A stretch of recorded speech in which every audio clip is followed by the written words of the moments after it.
Welcome to another episode of Healing Through Love. Each week, we share ideas, experiences, and resources to increase the awareness of domestic and family violence and to empower survivors to grow and thrive. We talk with experts who share their advice, or with people who have experienced abuse, no matter where they are on their journey. This is all about healing through love. And now, here are your hosts, Charlene Lynch and Rose Davidson.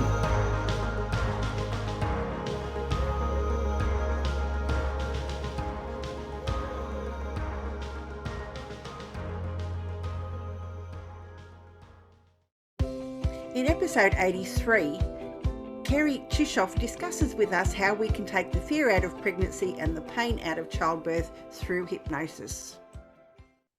If you are looking at a screen of any kind, and we have little screens and bigger screens and bigger screens and TV screens and movie screens, but as soon as we start watching whatever is on the screen, we start entering a state of hypnosis.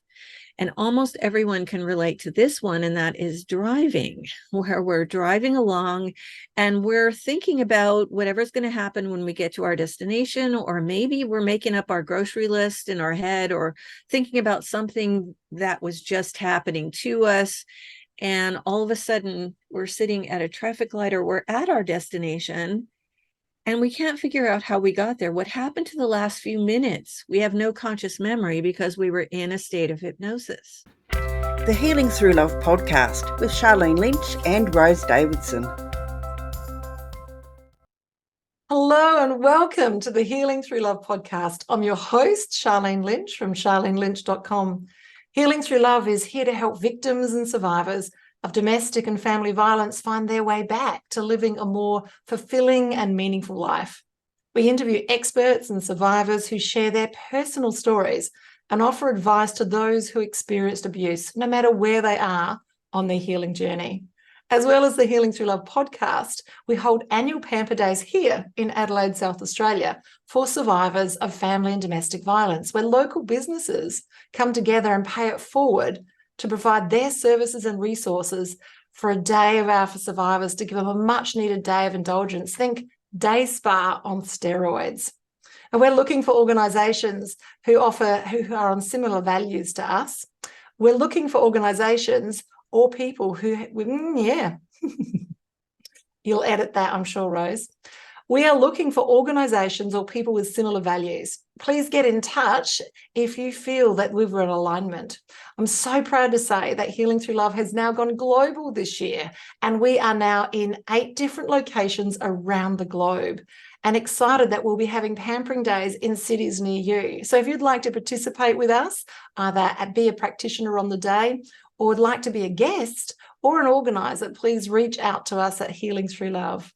Today, we've got a very special guest, and I'm very excited that we've got Kerry Tuschhoff with us. And she is a fascinating woman who really offers healing in a very unique technique. And we're going to dive in deep to what this looks like. She's the founder and director of Hypnobabies Hypnobirthing. Kerry Tuschhoff had loved being in childbirth, a childbirth educator, a doula, a speaker, a hypnotherapist for over 30 years. As she started when she was 2, teaching families to trust their minds, bodies, babies, and the process of childbirth is her passion, and hearing and healing birth stories is her joy. I love this, educating people who need to change and heal. This is fantastic. Kerry, welcome to the platform. It's great to have you here.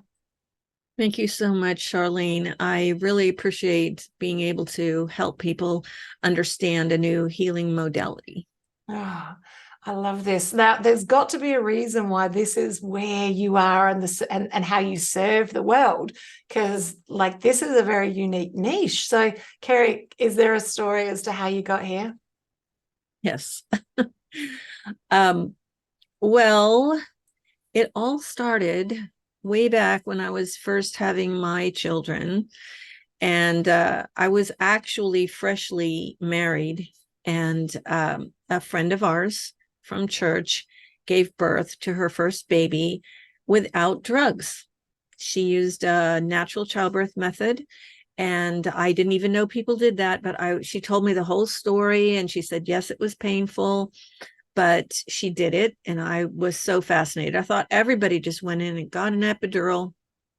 And so I started doing some research, and I just got bit by the birth bug. And I went to this organization that she had taken the childbirth class from and convinced them that I could be a childbirth educator, and really wanted to be. And I did. And I started teaching this really great natural childbirth method where you relax deeply and you breathe and things like that. And I was also not only teaching it in groups, but going to the births as a doula, which is a labor assistant.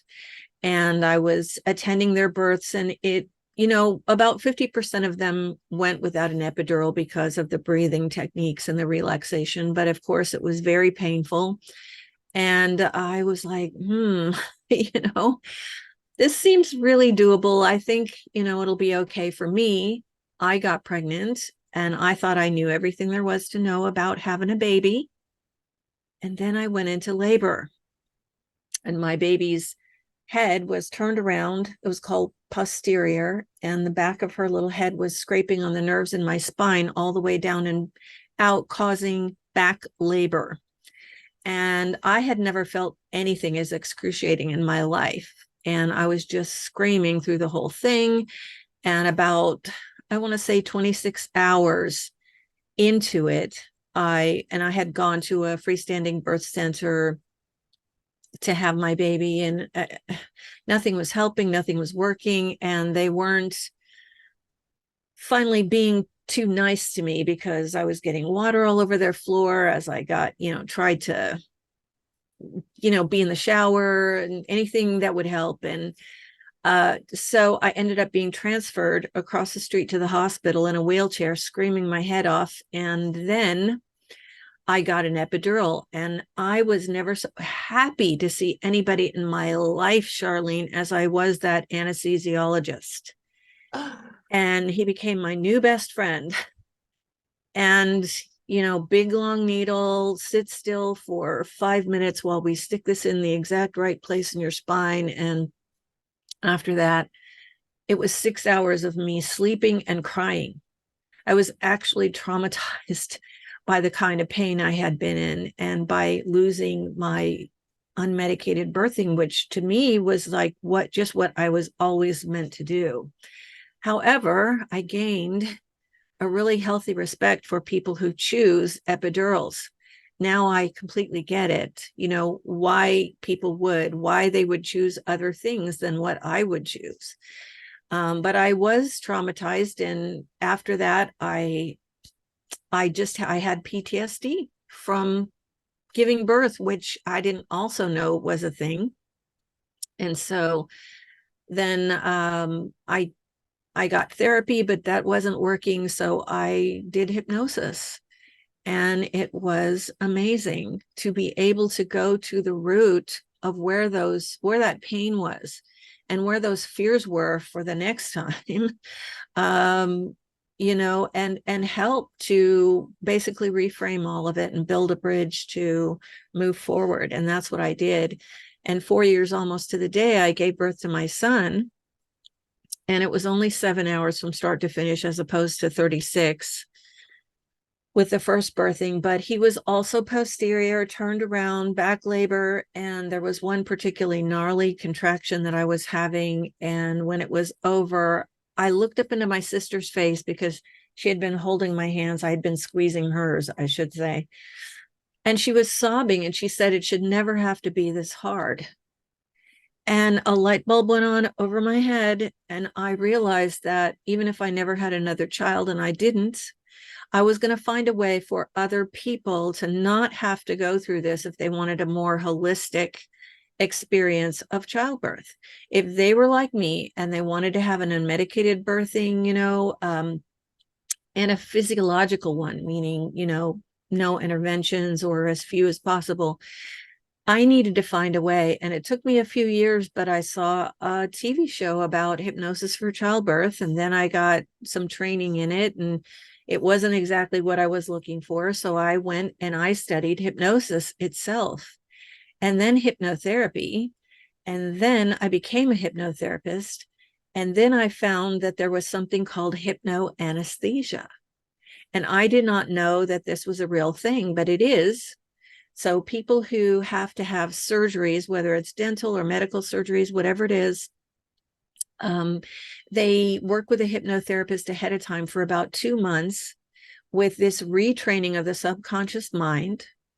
And that retrains their subconscious mind that in surgery, the surgeon's knife or scalpel will feel like a tingling sensation, or maybe a pushing or pulling sensation, tightness, pressure, things like that, rather than the pain one would experience when you get cut open.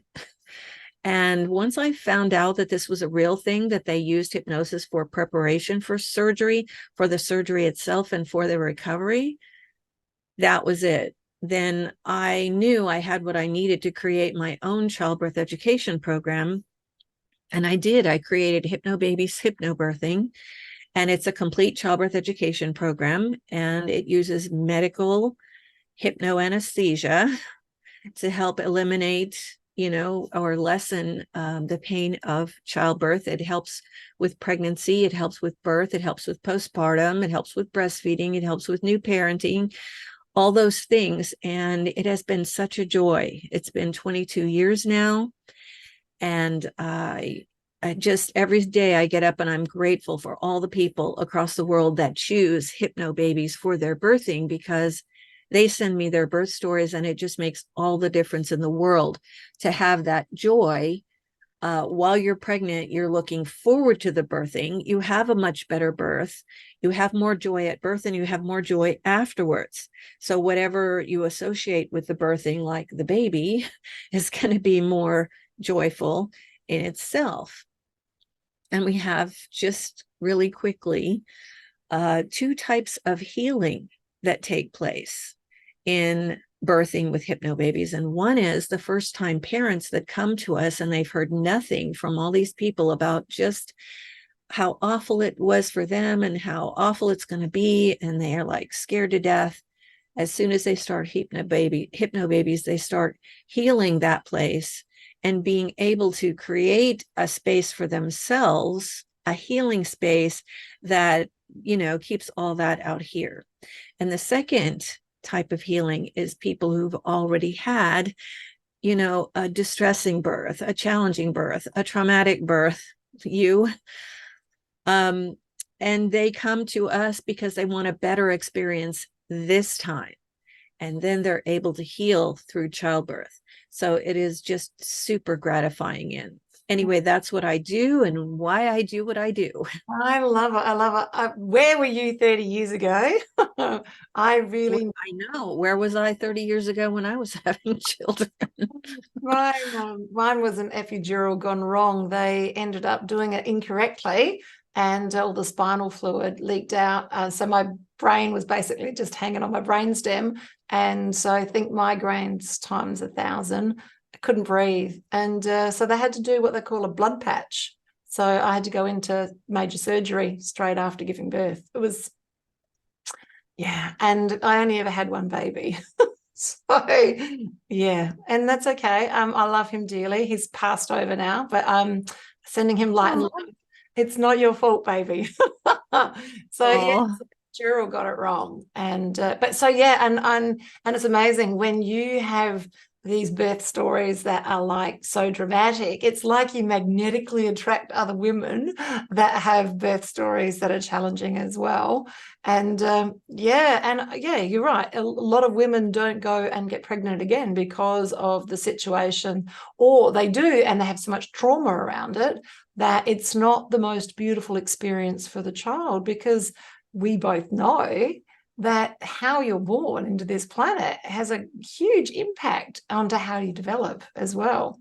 So that's a conversation for another day. But I do want to dive in, like hypnosis. Like, we hear a lot about it and we see it too. So here in Adelaide, we have what's called the Fringe. We have a lot of hypnosis gigs here. So it's like a carnival, and like turning people into chickens and all that sort of stuff. Now, like that's sort of what sits in people's minds in and around hypnosis. So can we unpack a little bit of what hypnosis really is? Let's do. It's one of my favorite things to talk about, because people all over the world basically think, most of them, that hypnosis is like what they see on the stage shows, which is very simply an entertainment. The skill of the hypnotist is picking people out of the crowd who really want to play the game. And what everyone else is thinking is that someone is doing something to them. And in reality, you're not being made to quack like a duck or sing like Elvis. You are just part of the entertainment. You know it, they know it, everybody, who's up on stage knows it. And that's a lot of fun, but it's not hypnosis. So real hypnosis is a very, very focused form of concentration. And it is a state that we are all in many times a day. So when you're waking up and going to sleep, you're in a state of hypnosis. When you are reading anything, whether it's a book, a tablet, the newspaper, whatever you're reading online, you get into a state of hypnosis in a very short amount of time by virtue of your eyes going back and forth, and your brain just starts producing alpha waves, which slow your brain waves down into an alpha state. So if you are looking at a screen of any kind, and we have little screens and bigger screens and bigger screens and TV screens and movie screens, but as soon as we start watching whatever is on the screen, we start entering a state of hypnosis. And almost everyone can relate to this one, and that is driving, where we're driving along and we're thinking about whatever's going to happen when we get to our destination, or maybe we're making up our grocery list in our head, or thinking about something that was just happening to us. And all of a sudden, we're sitting at a traffic light, or we're at our destination, and we can't figure out how we got there. What happened to the last few minutes? We have no conscious memory because we were in a state of hypnosis. So we're in states of hypnosis every day, all the time, many times a day. So there is nothing weird about it. There's nothing religious about it. And you are always, always, always in control. So all hypnosis is self-hypnosis. And that means you enter hypnosis, you stay in hypnosis, you accept the suggestions in hypnosis or not, and you even can emerge from hypnosis at will. So it is completely under your control to do any of those things. And nobody makes you do anything. You either want to do it or you don't want to do it. If you want to do it, you will. And so, therefore, the next question is always, well, can everyone be hypnotized? People say to me all the time, I can't be hypnotized. That is not true. Anyone over the age of 2, because you have to be able to sit still and focus, can be hypnotized if you are not on alcohol or drugs, or, if you're mentally in a mental state or have anxiety or something, and you are on certain kinds of medications that don't allow you to focus and concentrate, which does happen, that might be, the exception. However, the average person can be hypnotized, but the question is, will they? So usually it is just a little amount of fear left over, so that, they think, well, I'm not even going into hypnosis. You can try. Well, as soon as you decide you're not going into hypnosis, you're not. So what people need to do is just very simply go into it with an open-minded heart, tell themselves this is going to help them, which it will, because no one can ever do anything to you while you're in hypnosis that you do not want them to. You're never going to have anything implanted in your subconscious. It doesn't work that way. There's no such thing. So you have to be able to accept whatever these messages are. We call them suggestions, and they are basically mental directives to the subconscious mind that we are changing something. What would that be in the subconscious? well, what do you want? Because hypnosis can be really great for everything. And I'm not kidding you. If it can help people get through surgery with no drugs whatsoever and childbirth without interventions, without drugs, it can heal and change just about anything. So that's where healing comes in. When people say, well, I want to be healed. I went through something traumatic, and it could even be birth trauma. That's a big one for me. That's a huge thing to me, is people like yourself who went through childbirth in this most vulnerable of times, when they are thinking about their own health and the health of their baby, and is everyone going to come out the other side of this okay? And there is nothing like that fear. There is nothing like that concern. There is no time in your life where you are more vulnerable. And so people become traumatized because of certain things that happen when they are birthing. And yes, hypnosis can help with birth trauma. So it can help with other things as well, other healing. I love that. I love that. I must admit, I was one of those people who was very skeptical. I'm ADHD, and for many years, more than 30 years, I was an alcoholic. So I tried it a couple of times, but because of the way my brain was working, the way my body was working, just trying to survive, that I did try it a couple of times, but it wasn't effective. Now, out the other side, I've been sober now 8 years, and my ADHD is now, I'm going to say it's never manageable, but it's unique and it's interesting. I'm in a different space, and meditation helped me get the best out of hypnosis. So it's like they're two somehow intrinsically connected for me because of the way that my brain works. So, oh, wow, I love it. Now, you've mentioned that you can use hypnosis for lots of different things. So I really would love to dive in, if you don't mind, Kerry. What other things can we use hypnosis for? Well, hypnosis can be used for fears and phobias and better sleep. We created some tracks for things that are very, very helpful, like nausea. That one got, created for our pregnant people, but people all over the world have used the track that we created because there is nausea for chemotherapy and for other things that come up. Even children use that. Smoking cessation, weight release, stress and anxiety. Holy cow, did we all go through that over the last 3.5 years? Just about anything you can come up with.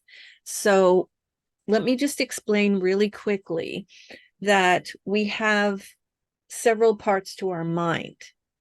So we have the conscious mind and we have the subconscious mind. And in between is something called the critical faculty, which is a filter.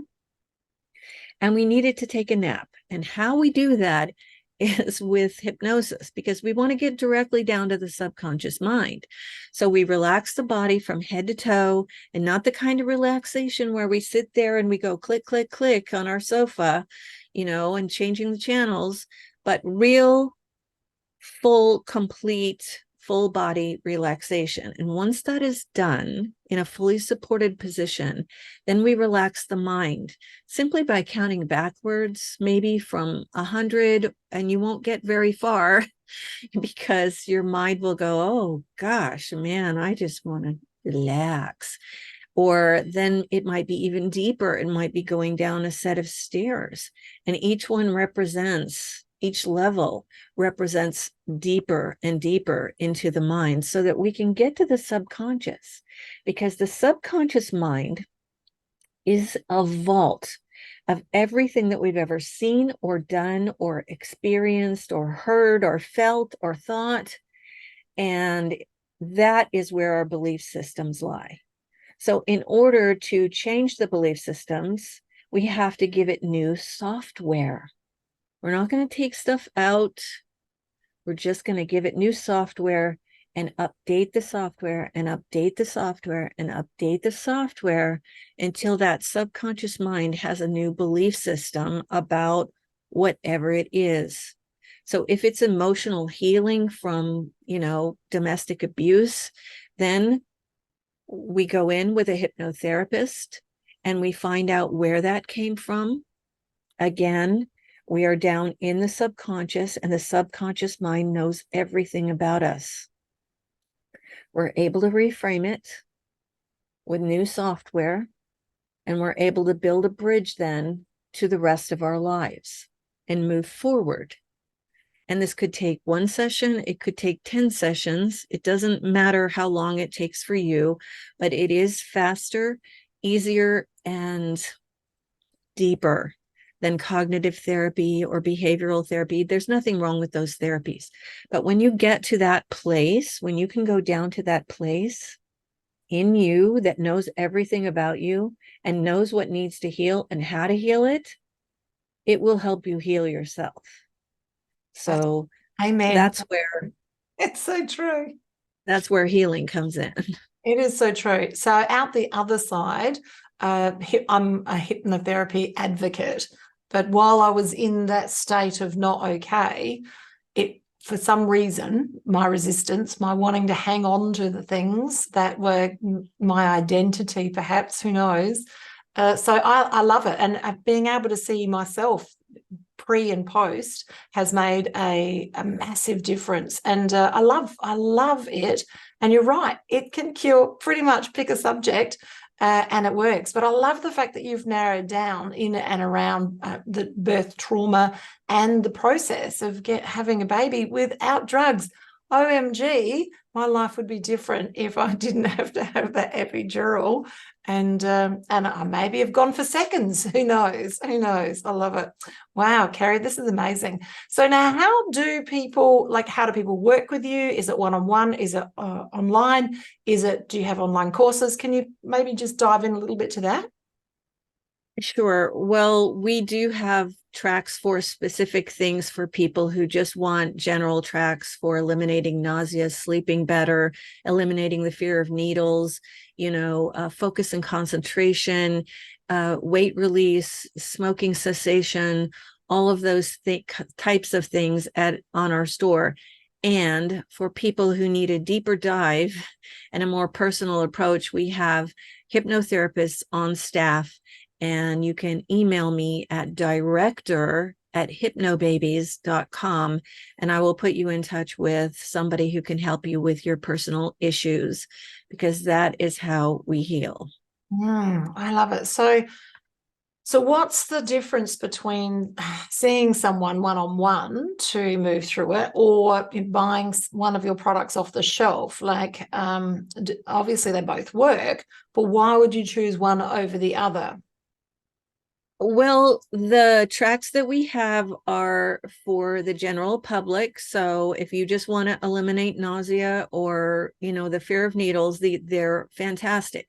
When people need a more personal approach where the hypnotherapist helps you go down to the subconscious and find that place where everything started and help you to pull out pieces of it that you need help with specifically, that's when you want to see a hypnotherapist. And now a lot of hypnotherapists work online, one-on-one with people by Zoom, because, the best hypnotherapists are available both in person and by Zoom, and so that they can reach more people. Yes, I have lied on my couch and put my laptop on my coffee table and had many sessions. So look, everything is possible now. Thank you on the other side. I love it. Fantastic.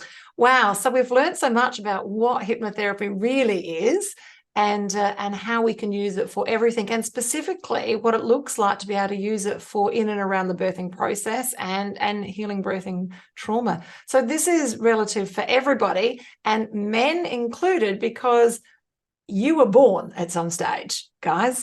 Just saying. And how are you to know if some of the challenges that you're having in your life aren't related to your own birth trauma? So something to think about. I love it. Kerry, this has been amazing. And I think that I could talk to you forever. This is, and it's so great. And you're the afternoon and I'm in the morning. So that's fabulous too. And look, we're all over the place. So, Kerry, just in closing, what words of wisdom would you like to share with our audience? You know what? Just always know that you're in charge. I know that this is a longer subject than what I can say right here, but people don't realize how much power they have and give away to medical people, to people who want you to do something, they want you to do this. And you have the power to say no. You have the power to say, tell me more about it before I make my decision. And this is what we teach our Hypnobabies students. That's why it's a complete childbirth class, because we teach them not to just go along with everything, but do their own research and find what works best for them, because only you know that. And that goes for life too. That's powerful, powerful information. Thank you, Kerry. I love it. In a world where shadows often fall in the corners of our lives, where there is a beacon of hope and it's healing through love, we're a community dedicated to shifting awareness of domestic and family violence, transforming pain into empowerment. Every story matters. Every voice can make a difference. Join us as we journey through towards healing and love. Your support, your voice can light up the darkness, healing through love, because everyone deserves a life free from fear. Together, we can make it a reality. Bye for now.